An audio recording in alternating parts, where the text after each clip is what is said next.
இன்னொரு விஷயம் அதிசயம்னாக்க இப்போ வாழ்ந்துட்டு இருக்காங்க தமிழ்நாட்டில். எனக்கு ரொம்ப வேண்டப்பட்ட குடும்பம் தான். அந்த வீட்டில் வந்து 16 குழந்தைகள், 16 பேர். நம்ம வாழ்த்துவோம் இல்லையா, உங்க 16 பெற்று பெறுவாள்கள். அந்த மாதிரி 16 குழந்தைகள். அவங்க சொன்ன 16 பெற்று வேற 16 குழந்தைகள் சொல்லவில்லை. இந்த ஒரு வீட்டில் 16 குழந்தைகள். அவர்ல அந்த குடும்பத்தில் ஒருத்தவங்க எனக்கு வேண்டப்பட்டவங்க. அவங்க பிறந்த தேதி 25/1/1962. போட்டு பார்த்தீங்கன்னா மகரத்தில் 7 கிரகங்கள் இருக்கும்.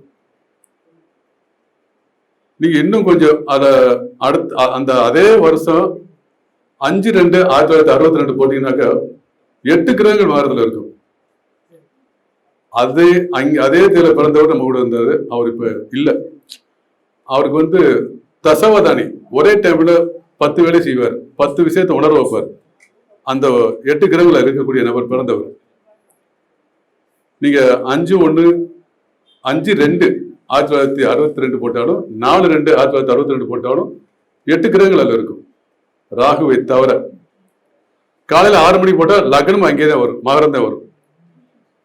நான் சொல்றது ஒரு 10 நாளைக்கு முன்னாடி 25/1/1962 போட்டீங்கன்னா, எனக்கு என்னுடைய ஃப்ரெண்டு வீட்டில் 16 குழந்தைகள். அவங்க வீட்டில் எல்லாருமே நல்ல லெவலில் இருக்காங்க. அதே பெரிய விஷயம். எல்லாருமே மிகப்பெரிய லெவலில் இருக்காங்க. அங்கே இருக்கக்கூடிய அந்த லக்னத்துக்கு 5ஆம் இடத்தை பார்த்தீங்கன்னா தெரியும். அது ஒரு கூட பந்த 3ஆம் பாவத்தை பார்த்தீங்கன்னாக்கா உடன் பந்த சகோதர சேரிகள்.